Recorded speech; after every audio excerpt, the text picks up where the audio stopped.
On the road again. Philadelphia 76ers back on the Willie road Nelson again. over here. Back on the road for 3 are the 76ers. Welcome to the PHLY Sixers pregame show, live from the Xfinity studio right here in Philadelphia. We are presented by Bet365, whatever the moment's never ordinary, at Bet365, along with Derek Kyle. I'm Devon, and Bree, the president of basketball operations, with us as well. All of you in the chat, great to be with you on this Friday night for some Friday night hoops in a 3-game road trip, tipping off tonight against the Orlando Magic. Paolo Banchero, Desmond Bane, and others. No Franz Wagner, no Jalen Suggs. We'll get into all of the availabilities later on for the Orlando Magic with some key players out. But for the Philadelphia 76ers, all the key players are in. We'll talk about the pregame picks a little bit later. Obviously, the starters, as you know, the 4 guys are available. So take a wild guess who the starters will be. And we'll just get into the second game for the full squad overall, since the guys were at the arena. They saw it in person, but we haven't had a chance to talk to them about it. We'll discuss that with them. But this is an important trip because after this 3-game road trip that the Sixers have, beginning with the Orlando Magic tonight, they have 2 back-to-back on Sunday and Monday in Toronto. Then they come home, and they are only on the road for 1 more game for the remainder of the month of January. Derek, Kyle, I'll start with you, Derek. Spent a lot of time at Xfinity Mobile. Yes, you will be. 6 6-game trip coming up for you. I mean, 6 games in a row, and of course the other one's in a row for you, where it's only broken up by 1. But Derek, this is an important trip for the Sixers. They ended their 5-game road trip a few weeks ago, just about a week and a half ago, on a 3-game winning streak, which took them into coming back and losing to Brooklyn. Good job, Sixers. But that said, they've won their last 3 games. These 3 here are really important because, as Kyle put it earlier in his video, that the Sixers are jumbled up First with reference a to the video. bunch of Devon's these going to teams. get 10 in before the show's over. A bunch of these teams, including the Orlando Magic, the Toronto Raptors, who are directly in front of them, and the Cleveland Cavaliers, who are right behind them as well. And we'll see them next week, Wednesday and Friday. But this is an important one for them on the road against these good teams, where the Sixers are playing some really good basketball, and so are some of these others. Orlando, maybe not so much, but it is in Orlando. Yeah, and this is, you meant, like, it's a key stretch, not only because there's a lot of games and they're packed. Like, you're talking 4 games a week, you're talking 17, infamous 17 and 30. They've got a lot of games coming up, but it's also a relatively tough part of the schedule too. It's not like maybe quite as tough as some of the, like, there's not a lot of super tough teams, but there's not a lot of easy ones either. Even teams like Toronto, who you thought might be easy to start the year, they're playing pretty good basketball. Phoenix Suns, nobody expected that. They're playing pretty good basketball. They might be the surprise of the entire league. They really might be. They're like 23 and 15. Yeah. So there's a lot. It's a lot of consistently tough games. Not impossible games, but a lot of consistently tough games over the next, really the rest of the month. And for the most part, outside of these 3 and 1 more later on in the month, they're at home, so that will help. But they're packed, and they're a lot of. You're gonna have to play a lot of consistent, quality basketball to come out of here and still hold your positioning in the Eastern Conference. And this is one with the Orlando Magic where, it is sort of starting that trek. We can talk all we want about, like, the previous game, and yeah, it's nice to beat the Wizards. Wizards were playing better basketball. They didn't have their full team. They've been playing better basketball of late. I think they were 5-2 in their last 7. Like, but they're still the Washington Wizards. 7-5 over their last 12 before that game. They're still the Washington Wizards. Mm-hmm. This isn't the Denver Nuggets without their entire starting 5. This isn't some of those easier stretches that you have had. So yeah, it's going to be a test. I do think this Magic team is probably the right one to get started against, because they do certainly have their flaws that you can try to pick on and scheme against as well. But yeah, this is a huge stretch. Yeah, I mean, one of the big things is these 3 teams are bunched together in the standings. The Raptors and the Sixers are even in the loss column. The Raptors have just played a few more games than the Sixers up to this point. With the Magic, this is for the season series. And so with the Sixers only a half game ahead of Orlando in the standings, said it the other day, this is around the time of year you really start paying attention to who's where and making moves up and down the standings. This is a game that might end up mattering a lot more than you would think in early January. Can I just cut you off there? Because you talked about standings and tiebreakers. Mm-hmm. It is so much nicer to be in January talking about tiebreakers on this end of the spectrum And than they're what not we were doing tanking last year. tiebreakers? Yes. Sorry, Al. We got to talk about the tiebreakers and standings, man. And even like you mentioned Cleveland. Cleveland's another team. They're in the 8th position right now. They've been one of the big disappointments in the league, but presumably they're going to start playing better. They're going to, you would think, be in this mix in that like 4 through 8 type of range. And so we haven't seen where the Sixers will settle. Their health, their run of form, how VJ performs, a lot of different variables that they're dealing with right now. So this is where you got to start. And to me, it starts with Paolo Banchero. He's top of the scouting report. Desmond Bane probably shortly behind him. Paolo is playing some really good basketball recently. And I do think that he is specifically a guy that probably gives the Sixers problems. He scored 32 in the only game he played earlier this year. I think he missed he was still out with the injury in the blowout game. That was the Franz Wagner, Anthony Black, all those guys. So how they deal with him tonight is probably going to play a big role in how they look. He has shot the cover off the ball recently. Now, not on the highest volume. He doesn't like to take a lot of threes for a league that is increasingly predicated on the three-point line. So stopping him, slowing him down is going to be the first thing they have to do tonight. And thankfully, while I don't think they have one guy who's like you stick him on Paolo and he's going to stop him, I think with the return of Kelly Oubre, having Paul George, having Barlow, and even to a lesser extent having someone like a Jabari Walker, who he's not switchable against like the smaller, quicker threes and guards, but I think he can go body to body with Paolo, and he's going to want to play out of the mid post quite a bit. And Jabari can certainly stand him up and at least get into a strength battle with him. You mentioned it, but PB No J, as some people have grown to call him, shooting 26% from 3 on the season, but shooting 41.2% from 3 over his last 4 games. So and as you said that, better. I saw a tweet earlier from Kurt Goldsberry, and I said, let me pull this one up again because it was really funny. Least efficient jump shooters in the 25-26 season. Number 1, Ja Morant at 0.63 points per shot. Number 2, 0.80. Paolo Banchero. That's a big gap, by the way, between Ja and everybody else in the league. Yes. So just wanted to bring that to the conversation as we were talking about it. But because they are playing some really good basketball, Derek, you said, of course, the stretch is important. And Kyle, you mentioned the tiebreaker.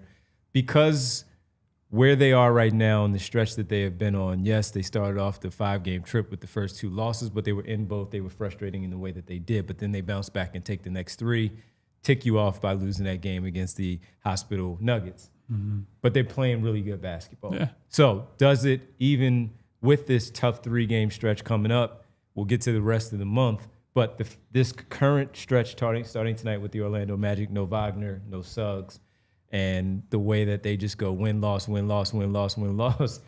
this basketball team, it does make you feel a little good, though, that Sixers do perform well on the road.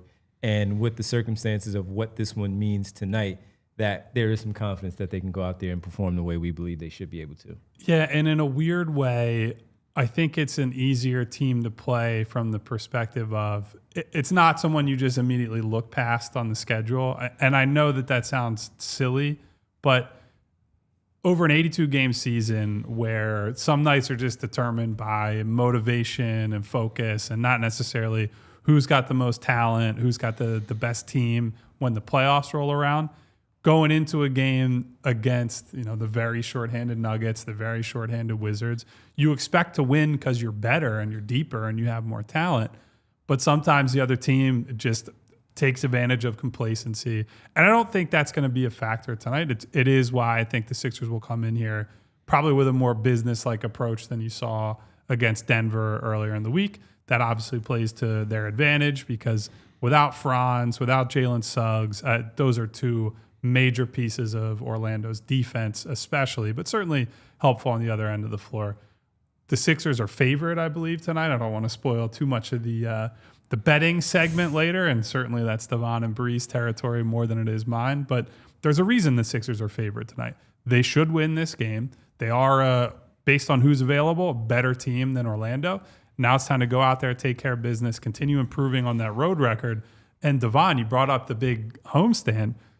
I can't believe we have to say this, but if they could start playing at home the way they're playing on the road, they'd be in much better shape. They really got to start taking care of business when they're back at the Xfinity Mobile Arena. Orlando at home, 12-5 on the season. The 76ers away, 10-6 during the campaign. So we'll see. Winning record for the Sixers. Orlando plays well at home. We'll see what gives tonight against these two teams in the Eastern Conference standings. When we come back, we got to get the guys' thoughts on their first watch of the season in the arena. Number one, with what they saw from the first full squad. In like 2 years. In 2 years, and certainly not this year. Sixers Adam said it was like It was like end 11th, of 2023 or something like that. And it was like the 11th time in like 199 games that Nick Nurse has had the full squad. Crazy. So we'll talk about that with our full squad here when we get back. It's the PHLY Sixers pregame show. As always, hanging out as we get ready for Sixers and Magic. The gang is all here. Will they get the W? We'll continue to talk about it much, much more right here on the PHLY Sixers pregame show. And we are presented by good people from Xfinity. And we want to tell you about the Xfinity 5-year price guarantee. Xfinity 5-year price guarantee. What if you could have reliable and intelligent Wi-Fi, and what if you could keep it at the same price for 5 years? That's the Xfinity 5-year price guarantee. Imagine Wi-Fi that makes everything in your home work together, that finds and fixes problems before you even notice them, like super intelligent Wi-Fi with a sixth sense. And Wi-Fi that lets you stream the game even when the whole family's online. All your devices working in perfect harmony for 5 whole years, and here's the best part. No annual contracts, no hidden fees, and Xfinity's best equipment included. Take it from me, a lot can change in 5 years. Championships are won, records are broken, dreams grow bigger. But your Wi-Fi, it should stay reliable, and the price should stay put. Lock in your price and unlock the possibilities with Xfinity. Learn more at Xfinity.com. Xfinity, imagine that. Select plans only, restrictions apply.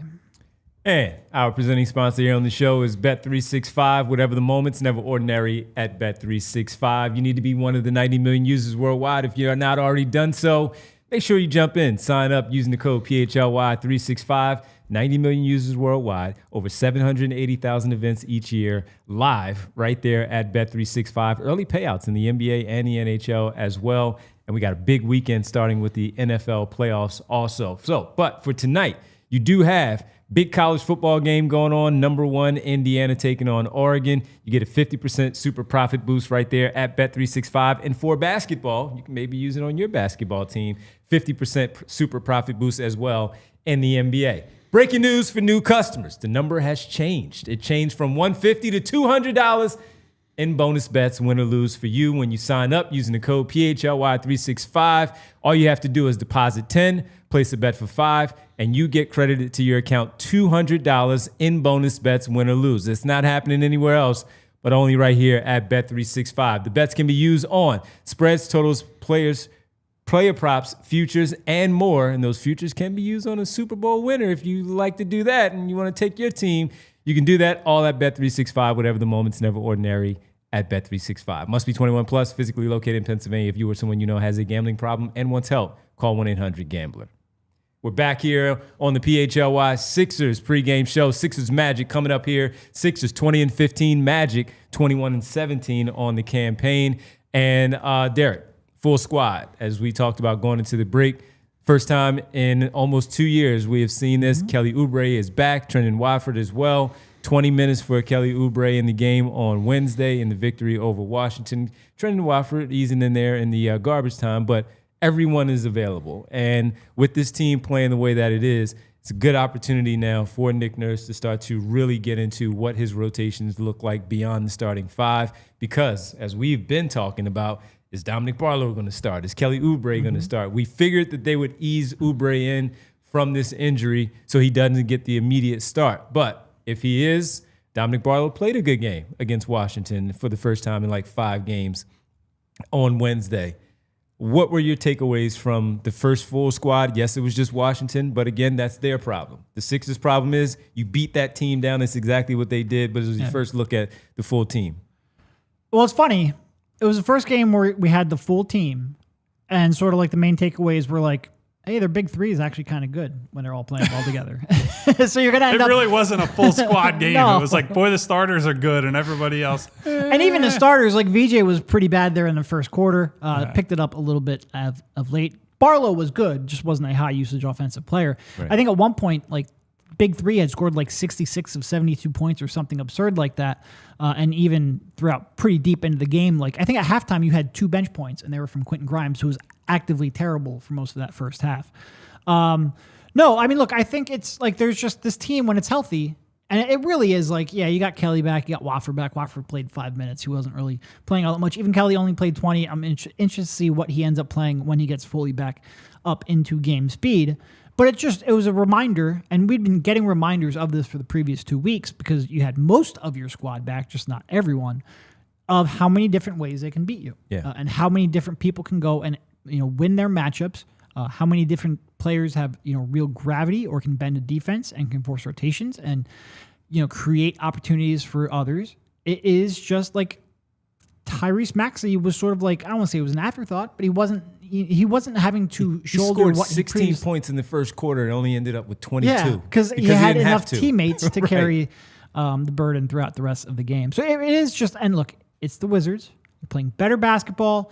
Didn't have their entire squad, in part because they were sick, which I think everybody kind of realized could be a little bit of nonsense Corey at Kispert the time. had the Atlanta flu. Yeah, and we learned afterwards. It was a little obvious when you get that in Magic City. CJ Lemon McCollum pepper, baby. Misses his first game of the season. Yeah. But no, I mean, it was a good professional win against a team that was playing better basketball, and it just showed how many different ways you can beat squads when you're fully healthy.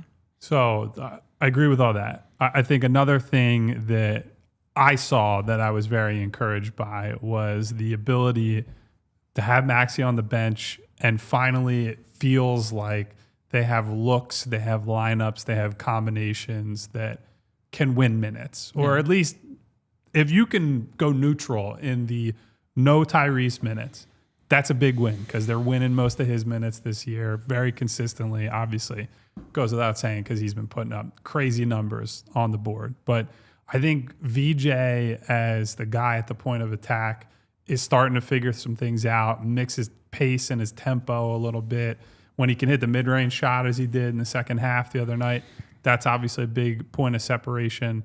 But also having Paul George with those groups, having now Kelly Oubre potentially with those groups where it's another shot creator, and so it doesn't all fall on, hey, VJ, if you can't go out there and get a clean shot, you at least late in the clock are knowing, hey, there's Paul to hit a tough contested shot. Kelly is a good slasher and is a good cutter off a ball if somebody throws ball pressure at you. So that's a nice advantage to have. Also, you can potentially put together some really devastating defensive combos there. If Joel Embiid's off the floor and you're playing VJ, Quentin Grimes, Kelly Oubre, Paul George, Adem Bona, that's a lot of switchability. That's a lot of athleticism. Those are guys that can get up and down the floor, run in transition, and score as well. And that includes Adem, right? One of the things we always say about Adem, he's a guy who runs the floor hard, can help with the transition game as a trailer, as a guy who just drags somebody to the rim and then potentially opens up a transition three. So it's early, right? Kelly didn't play well the other night, and he was pretty open about that in the locker room, said that he's getting used to the device that he's wearing on his knee. That he said it messed his swag up, right, Derek? That was the quote that he had in the locker room the other night. So some things to work out. And again, the rotation is going to be fluid. I do think, based on what Nick Nurse said pregame against Washington, that Oubre is going to get a look to start against certain teams, and that this starting five they have right now with Barlow is not set in stone. But it's nice to have options. And then further down the list, but something that we talked about going into Oubre's return, I think Jared McCain is very close to out of the rotation, and I would not be surprised if he's out of it tonight because he wouldn't have played in the second half if not for them pulling away at the end. So that's why I was going to go with you, because Grimes played a lot of minutes. Derek said, he pointed out, it wasn't great in the first half, but in garbage time, he really turned it up to blow that lead wide open like it did. But McCain got back in the game because everybody else, the bench was emptying out. Even with everything with Grimes does, he's still going to get those minutes. Oubre is back, he's an extra type of ball handler that they can use with the things that they run. Joel also being one of those players. But whenever Trendon Watford does get back on the floor a little more consistently, he's another option. Yep. And while he may not be the three-point shooter, their percentages are probably the same right now as far as what they've done. So, yeah, that's where I was going to go with you next, was the Jared McCain piece of it, which is he's probably found himself out of the rotation, at least for right now, for the extended run that he kept getting. That leash that was given to him is probably no longer with everyone back now. And look, I think the initial reaction would be, that sucks. That's bad for Jared. And I mostly agree. I do think there could be something to just have him watch for a few games. I know that he's doing a lot of watching already, so there's only so much more watching that he can do. But if you take away the uncertainty a little bit and just say, look, we want to have you just collect yourself a little bit mentally, and you're seeing how things unfold, you see where other guys are getting their shots, maybe that helps him a little bit. Sure. I do think, like, I'm still more in the camp of, I think he should go to Delaware and play 30 plus minutes when they're available to him, and just you give him the ball, you allow him to create, you design off ball looks for him, you're very deliberate about, this is the featured player of this team, and you grow his confidence. You get some of the physicality back as well. Like, he just is very uncertain with his body. I think the only way to get that back is to have him challenge people and challenge himself. There is no real good solution right now. I'm going to shout out Hedfa. It's a 2-year injury is what she keeps saying, and what a lot of the studies say about the longer meniscus surgery return. So again, we're not throwing Jared in the trash can. It's a numbers game right now, and it seems like he's going to be out of the rotation. If not tonight, then sooner than later, unless he starts making shots in a hurry. The thing that concerned me a little bit was that when he did get back in the game against those reserves for Washington, he still didn't look good, even in those final minutes. And sometimes you can maybe, like Grimes goes off. Maybe that helps him out for tonight, where he has a better offensive night instead of getting off to the slow start that he did. And in a game like that, where you are getting some garbage time, and you're getting like 8 minutes of run in garbage time, that is the G League for you on the big stage, and he still did not do well against that. Now, maybe, look, they have some lengthy defenders there. So does Orlando, where that might hurt him tonight, where he doesn't get in there. And that was the thing that I took away late of, okay, the game is over. The game is out of reach. Now go out there and cook these dudes because you should. And he still didn't. Now, maybe that was just the flow of the game, and he just did not have it again. But that was something that stood out to me at the end. Yeah, no, I'm kind of with Kyle. I think send him down, give him 30 a night consistently, and let him work his way back. I think he is, like we've mentioned a million times, I think he's, besides the fact that he just doesn't look like he's there physically, I think he's overthinking things quite a bit and not just reacting and playing the game that he knows he can do. And the only way to really overcome that is to play a lot of minutes and to get your groove back, and to, quite frankly, just get your legs back from under you and get fully back from the injury. I don't think he's going to do that. Like, if you want to keep him up on the bench for a couple games, fine. But I think eventually it's got to go down to the G League. All right, let's move on to the next part. Instead of going, we'll get to the starters because we will, but I wanted to ask you guys something, and I saw, Kyle, you put this also, so it was like minds, man. Like minds. I wanted to switch it up X Factors tonight. are always a fun thing to talk about. But we haven't done it in so long in the pregame show. I wanted to bring it back because this is an important trip. So because most of last year we didn't really care about winning. 100%. The X Factor was lose the game, get the helmets. X Factor for tonight. What are you looking for from both sides? One from each side, if you could, or if you just feel like you want to go Sixers, go Sixers. But X Factor. Well, so a couple, but I'll throw one in that I didn't touch on when I recorded a video earlier today. Tristan Silva was a pretty late scratch for this game. Tristan de Silva, if I didn't, I think I said more in my head than I did out loud. He's out now for this game. Two guys that I'm taking a look at, backcourt guys. Anthony Black. Everyone knows he had a huge game was that Thanksgiving Eve or the day before Thanksgiving Eve in November, career night. And that game was a bit of a catalyst for a breakout for him. Suggs has been out, and so there's been a lot of available backcourt minutes. He's been a regular starter. Mm-hmm. He's averaging something like 18 points a game as a starter, shooting better, playing better. 6'7" guy who can defend as well. So that's someone that Tyrese and VJ and Jared, Quentin, whoever's out there in the backcourt, going to have to contend with him a little bit. And then Jace Richardson was upgraded to available. He's been another beneficiary of Jalen Suggs' absence. They've been trying to put together some different combos here. He has shot the ball really well. And we talked not a ton about Jace Richardson in the pre-draft process, but he was someone I think all of us liked. It was just the size is a problem, and we all really like the fit in Orlando. He's a really smart player, relocating, cutting away from the ball, has a good handle. The big thing for the Sixers, as long as they can keep him down offensively as a bench guard, you got to hunt him relentlessly when he's on the floor, because he's someone that you can go around, through, all that. So a couple of Orlando guards that I'm keeping a close eye on tonight. One thing I'd add is the defensive rebounding. Yeah. This is a team who is sixth, or no, where are they? I think they're top 5 defensive rebounding. Really good plus offensive rebounding team and a pretty dominant defensive rebounding team. And they just had a game against the Nets where they had 20 offensive rebounds in a 1-point win, including 8 from Goga himself. So this is a team that if you are not disciplined in your box outs, if you are not rebounding as a team, they can make you pay for it. And this is a Sixers squad who, I don't know if you've noticed, has not always controlled the glass at various points throughout the season. So this is a game where like the possession battle is going to be real big. But I do think Joel has chipped in more there lately, and so I think that has a downstream effect on the rest of the team for sure. So Derek kind of stole mine. It was more of the front court of the Sixers versus the front court of the Magic, with Joel, Barlow, Walker, specifically Bona when he comes into the game, to make sure that he secures those rebounds on the defensive end versus what Carter and Goga does for them as well. Tristan Da Silva is a guy who's sneaky, can get in there. He's out, so that's a key piece there. I'll just add one more, that you got to watch the three-point line too, because Desmond Bane hasn't shot the ball as well as you would like when this trade went down, as much as we talked about them being a top 3 team in the Eastern Conference, but he's still able to get hot. And the way Anthony Black played against the Sixers, he'll probably just look at the jersey and all of a sudden he's making 7 threes against them tonight at home. So those are a few factors from me and the factors from the guys.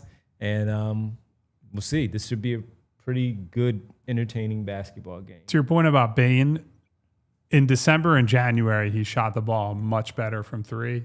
The whole team started the season in a complete funk on offense. Yep. And not to say that they are all of a sudden a juggernaut on offense, but from November on, the team has been better. From December onward, Desmond Bane has been much, much better, a little bit closer to the guy I think they were getting. They traded all those picks for him. Let's get to the starters. For the Sixers, it's the usual 5. Kelly Oubre still coming off the bench. The usual 5 as of right now is your starting 5 for the Sixers. For the Orlando Magic, you do have, with the guys, Paolo is the main guy right there. But Anthony Black, Desmond Bane, as we talked about, you have Wendell Carter Jr. And is that Jet? Who is that? I don't even know. Noah Penda. That's Noah Penda getting the start? I believe so. Noah Penda getting the start. The monitor is a little far away, and that is small text, but it looks like Noah Penda to me. Active on Look the at glass. that. My eyes are still working. That's why I'm the only one who doesn't wear glasses or contacts around here. He gets active on the glass, too, so you got to account for him. Thank you, Bree, for the zoom in to make us all Noah Penda. stop questioning ourselves. Thanks for the save, man. Noah Penda getting the other start at the forward position. Now it's time for the Bet365 pregame picks, presented by Bet365. Whatever's the moment's never What's ordinary. Gambling Givens got cooked up tonight, baby. Let's see what Bree has first. She's been rolling the money line. Bree's going with the win. Bree loves a bankroll builder. We respect it. And I went with VJ Edgecombe, 5 assists. He's had 4. He's had 4, 9, and 7 over the last 3. I really have liked his passing lately. So I'm going with 5, and that boosted the number a little bit with Desmond Bane to make 2 threes. That's plus 280. You combine those, you get a pretty good number at Bet365, and you get to use that super profit boost at Bet365 at 50%. Tonight on this basketball game, if you put those 3 together. If you like something else, you go for it. Those are ours, presented by Bet365. Whatever the moment's never ordinary at Bet365. On the way out, hit the like button, everybody, for us. We thank you for watching the pregame show. 10 minutes after the game goes final, come back here with us. The only place you can watch the postgame show for the Sixers basketball right here with the team. 10 minutes after the show. So for Bree, Derek, and Kyle, I'm Devon. We'll see you after the game. Sixers Magic. This should be a good one, everybody. Love to talk to you about it post game. See you then. Enjoy. We all silly like the mayor.